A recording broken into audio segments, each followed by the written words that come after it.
Hi. So today you are in the RV, my RV. This is a 2005 Sia. And what we're going to be doing is taking apart this engine. This is a Caterpillar C7 engine. We're going to be taking the head off of it because I've seen bubbles in the coolant. I've ruled out the air compressor both by taking off the compressor outlet. That was the first recommendation, taking off what they call the hot line or the high pressure line.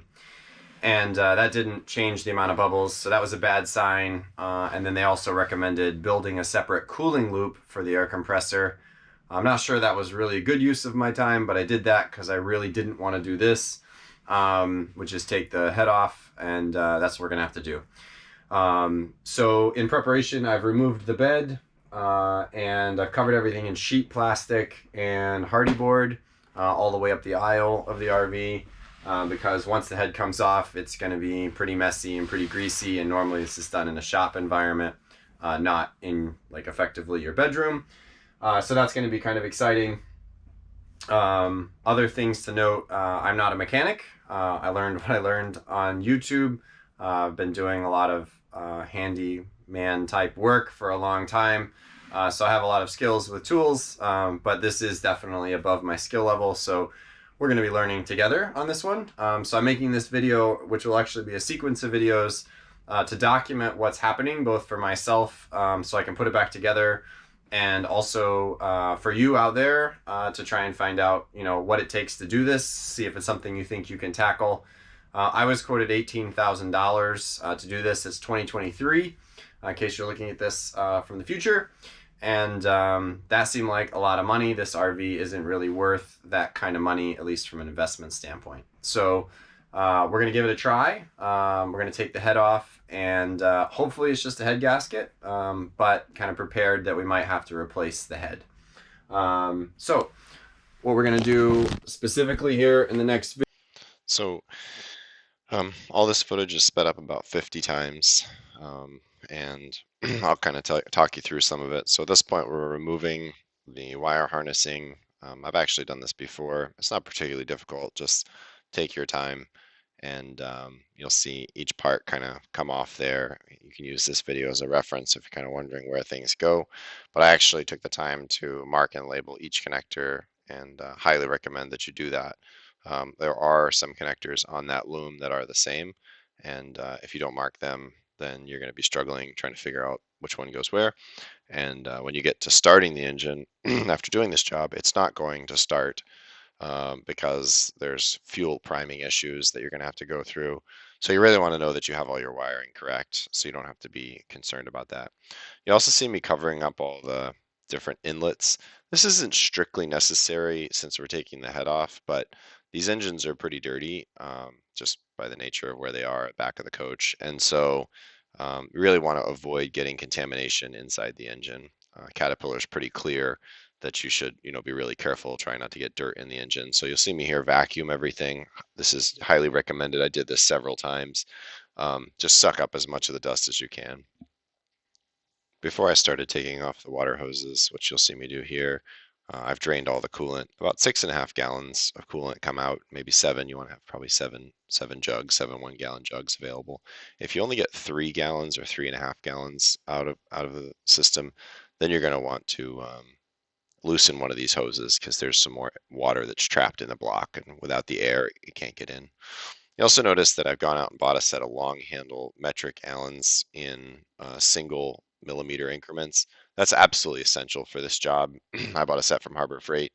You can get them for wherever you like, but you need the long handles because you need the torque, and you need 1 millimeter increments because there's a bunch of kind of odd sizes on these engines. Most of the engine bolts are metric. You will run into some frame mounting things that were done by, in this case, Freightliner. Those are not metric. Those are English. So at this point, I'm loosening the turbo bolts. You'll see the PB blaster there. I've been spraying those turbo bolts for 3 days. That's very important. We also took some time when taking these out to make sure we didn't break any, and in fact, they all came out. I didn't end up reusing these bolts. I did buy new bolts. They were pretty corroded. I guess in a pinch you could reuse them, but I was able to buy new ones off of McMaster.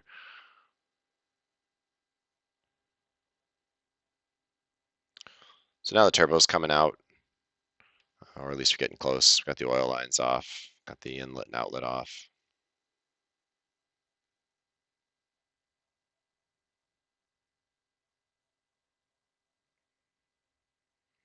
This is the following day. You can tell by the outfit change, wardrobe change. Here we are taking the inlet off.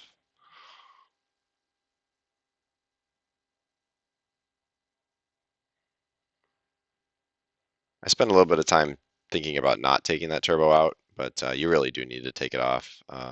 It, it makes everything a lot easier. So the exhaust manifold is off now. I was able to look inside. Could tell I had a little bit of valve seepage. That's what I was taking pictures of. You'll see the tool there. That's a bolt buster. It's an inductive heater. I only used it twice. It did make things a lot easier for some bolts that were stuck. The next thing you'll see me do is take the entire front assembly off. So I've taken the belt off, and now I'm going to take um, the front fan off the engine. That has to be done kind of carefully and slowly because those bolts are they don't have room to come out because of where the fan pulley is. So in this case, just kind of have to work them out little by little because the bolts are trapped underneath the fan pulley. I found this to be easier. If you thought you could get the fan off, that might have made it go faster. But I didn't think I could reach back in there and get those bolts out. I've taken them out before and they're pretty stuck, and I didn't think I could get my gun in there. Um, so the next thing I'll do is I'm going to hang the fan with some string. That was to take the pressure off the blades because at this point the fan is just sitting on its blades. So I hung it from some string, take the weight off, and just left it sit there.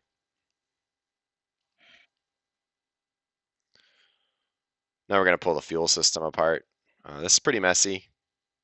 You definitely want to have a catch tray. So I poured all the diesel out. Definitely put the filter back on because otherwise it'll make a big mess on you. And removing these compression fittings, sometimes the fitting in the housing will spin. So if you can, put 2 wrenches on it. And some of them were so tight, I couldn't get it off the traditional wrench. So they do make a special flare fitting wrench. Those are highly recommended. I ended up buying a set of those. And they do make a difference in terms of being able to get the nuts off because they kind of spread the pressure out to all 6 sides. So if you don't have a set of those. Next, we're going to pull off the intake manifold. You'll see in a second, I'll take a bunch of pictures. There's a bunch of bolts. They're different length studs, some of which hold wire harnesses. So I highly recommend you take a set of pictures here, like I did. It helps putting all the bolts back in the right spots. One of the other things is underneath there is the inlet for the air compressor. So that was kind of a hidden fitting that was underneath. Now we're going to pull the valve cover. So this is kind of an exciting time. Again, make sure everything is clean before you pull that off. You don't want any dirt in there. And then I've got this suction thing here. We'll suck up some of the extra oil. Do that a couple times. There is a lot of oil in the head that you're really going to want to get out. Now I've got my little helper, and he's going to help me pull a couple of bolts out of the riser.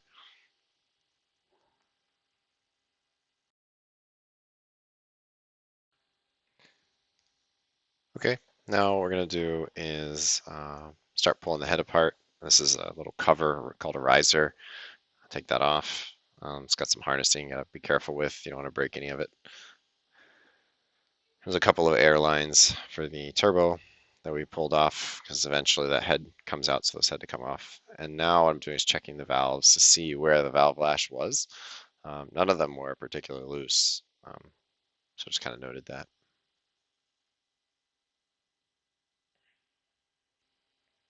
Got my helper back, and now we're going to pull what's called the overhead out. That's all the rockers. And you'll see us do a couple of different things here. One is we'll take all the bolts out and pull the overhead off. And now what we're going to do is we will create a box with all the little holes because I was reusing the push rods and I wanted to keep them in order. I'm not strictly sure that's required, but I wanted to do it. So we'll pull each one out one at a time and then put them in the box in the right order so we can put them back. Next, we make an attempt here at pulling the injectors out. using a special pry bar that was a recommended process online. I can just tell you that didn't work. I will show you after a while what did. All right. All right. Head bolt removal day. Trial 200. Wait a minute, it's not in. Well, it's up against the edge here, probably.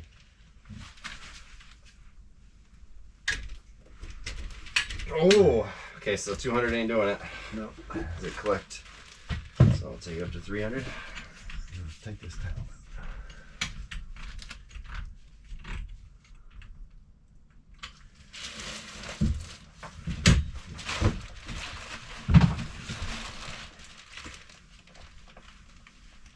It's going.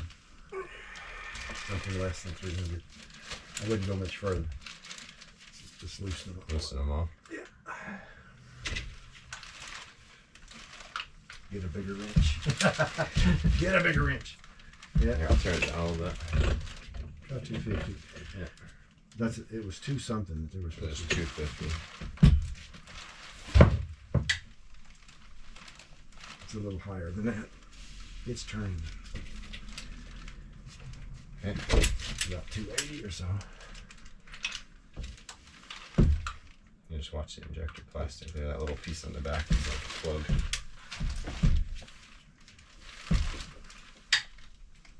Yeah, that's not, I'm gonna turn it up a little bit. Well, I am glad I waited for you. Wait, you're wrong angle. You're pulling it up. Okay, here, I take it off then. I need to be over here. You gotta watch that doesn't drop onto one of those injectors. This one.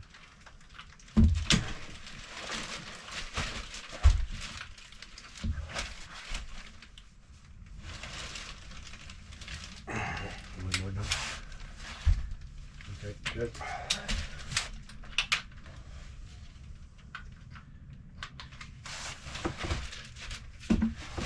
Ready? Yep. I think you get the idea here. You have to loosen all the head bolts and eventually take them all out. We came up with a system of putting them in Ziploc bags to organize them. You have to do something.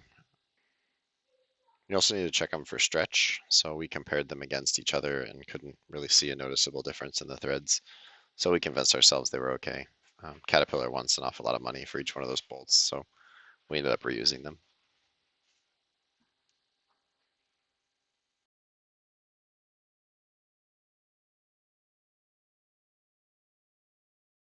Yeah, what's going to happen is it's designed so that this leg twists and locks, and that's going to put one set of legs out there, and that's going to let us get the head on the wheels out back that way, at least in theory. Okay, grab those wrenches and extensions so we don't put those down there somewhere.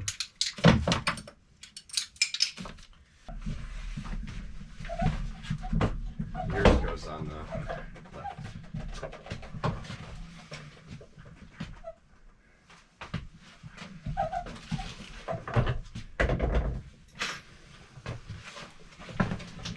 And this one, once it's in here, it will not come out. That was kind of a sacrifice in order to make it long enough to give it some stability. You said it was going to tilt. That side is going to turn. It's going to pivot. But only by that amount right there. Exactly. So if you look at that, Yeah. that's going to put that side. But that's going to be out here. Correct. So this needs to be, you think like right there. We'll go further here. So, yeah. Yeah. Okay. So then the beam is like running right through your head. Yeah, we have all this out of the way. That'll work. Yep. Here's the big question. Whether the beam is the right height. Well, I'm sure. I mean, I measured it, but it's more difficult than you would imagine to measure it because it's... So at this point, we've been taking the injectors out, and we could not get them out. So we came up with a system of some extra long injector bolts and then some nuts underneath the injectors. So you gotta be careful not to drop any of that hardware, but once you get those set up, then you can run the nuts backwards and slowly jack the injectors out. We didn't see anybody else try this method, but it doesn't require any shock load to the injector. It's a little bit slow, but it definitely works nice. If you had some engineering, you could make nuts that like locked on. Oh, it's so tight. This is for shade tree mechanics. This is, not doing it every day. Oh, just popped it loose. So, Grandpa. Yes, sir. You're my dad's dad. That's correct. You know what? And my dad is my dad. You know what? You're his boy, and he's my boy. And we're all Benjamins. Your name starts with Ben, Grandpa? Yes. Oh my God! What happened? Hey, Andy! What happened in here? She hasn't been in here. Look in the back. There's a secret to tell. No bed anymore. No bed anymore. No sleeping in here. Just an engine. You can sleep in the engine. No, I'm not sleeping. I want to take something with you. Yeah, it ain't fast, but it is effective. And it's not drastic. It's smooth. This is the one that had the funny color on top, so it'll be interesting to see if it looks different. What you guys working on? Pulling injectors. They're called injectors. You want to see one? Sure.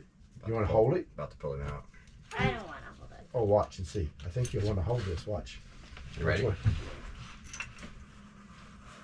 No, I definitely don't want to hold I that. saw the diesel run out of that one. Yeah, I saw. That's happened on a couple. I definitely don't want to do that. You don't think that would be What fun? is this for? Oh, look, that ring. I don't know if they're all split, but that one's split.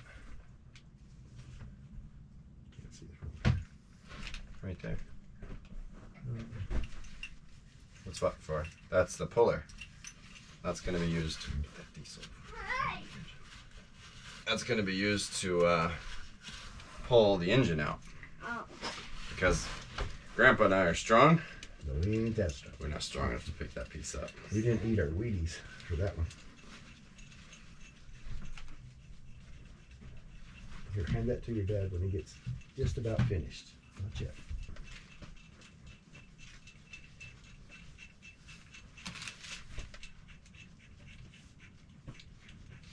Aren't you glad you don't have to do this, John? Yeah. Not yet. Hold on to it. Could you hold it so it's not in my face? Here, see that one. You sure you want to do that? Sure. You gotta plug it up with some paper towels first. If you drop one of them nuts in there, we are toast. It's gonna go all the way down to the oil pan. Well, if it goes to the oil pan, that'd be good. Then we'd be lucky. But It's really the, this other hole. yeah, that and the big valve hole that goes on the other side. You can take these from here. That one there. Well, that one, wrap it around the back.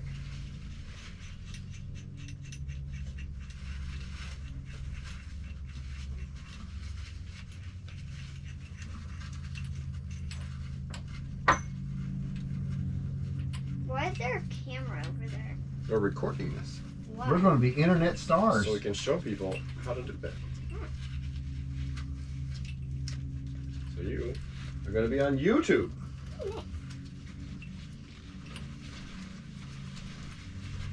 On my channel. It's going to be called Craig's Crazy Engine Mechanics.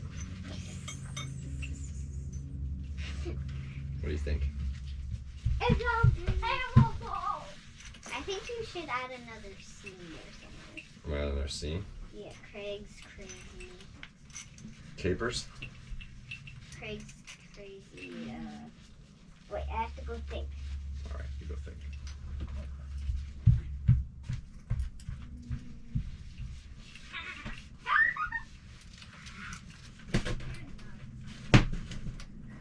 It's a little hard for you to see what he's doing here, so I want to throw up a picture and I'll show you what we've built underneath here. So those are aftermarket bolts. They're extra long bolts, and then we've got a nut and a washer underneath the hold down clamp, and what we're doing is we're unthreading those nuts towards the top, and we're using that to jack the injectors out. So now we'll move to a high speed where you can actually see it happen. Run this section a little bit fast so you can kind of see it happen. You'll keep an eye on the top of the injector, you'll actually see it come out. So we've got the bolts threaded in, we've got the nuts underneath the injector, and we're just slowly pulling them out, unthreading them. And you can see if you watch the top of the injector, it just kind of works its way out. You will run into kind of a spot where it gets loose and then it gets tight again. And that's just the different O-rings inside that have to come out. So again, this takes a while. But if you look at some of the other methods of kind of hammering on a claw wrench, that's kind of violent, and these injectors are about $1,000 a piece, so we really don't want to break them. Each injector was pulled out and put in its own bag, labeled with a serial number. They definitely have to go back in the right order. In addition to that, I didn't show it, but I photographed all the injectors in the correct order so that I could make sure to get them back correctly. They are in the computer with a certain order. Next thing we're going to do is suck out the oil. It's down inside the cylinders. This isn't strictly necessary because we're going to pull the head, and I can tell you for a fact that even though we tried to get it all out, we definitely did not. So if you were just doing an injector job, spend way more time than you think trying to get all the oil out of the cylinder. It's super important. Okay, well, all the work up to this point has kind of gotten us here. This is the point where we're going to hook the head to the crane. You'll see us use a sequence of ratchet straps to get the head out. I think in general that was a mistake. We should have gone out and gotten the tiny little chain falls that we ended up using to put the new head in. The ratchet straps are kind of a pain. They just don't lift enough before they need to be reset. So we did get it out this way. If you're on a budget and you're in a, you could do this, but really not recommended. You're way better off going to Harbor Freight and getting the tiny little chain falls that they sell. Head weighs 450 pounds, so plan accordingly. I think each one of these straps is rated for 1,000, so each strap could have easily handled the weight of the head. But at this point, we just hook onto the four corners. I bought the little metric. I think they're M8 eye bolts that allow you to access the bolts. Again, highly recommended. Caterpillar sells them. We got these off McMaster. Just make it a lot easier to use. And you'll need them when you go to put the head back in, so worth the investment. There really isn't anything else to grab onto on the head. And make sure you've got everything else clear. We spent a little bit of time off camera going around the head, making sure that all the hoses were undone, everything was out of the way. Once you start lifting this, you really just want to kind of pull it straight out. All right, let's speed this up a little bit. Basically, we're going to hoist the head out little by little, each time using an extra strap to reset the ratchets. Again, this really isn't the best method. This could have been done in half the time if we'd had the little chain falls or big chain falls, whatever you have. If you have to do it this way, you can. Not recommended to lower it back in this way. As far as the damage, I'll show you a picture here in a second of it was actually on cylinder 3. This head turned out to be cracked. One other thing is you'll notice we have a little wheel dolly. You're going to need that. Lets you roll it down the aisle and get it out.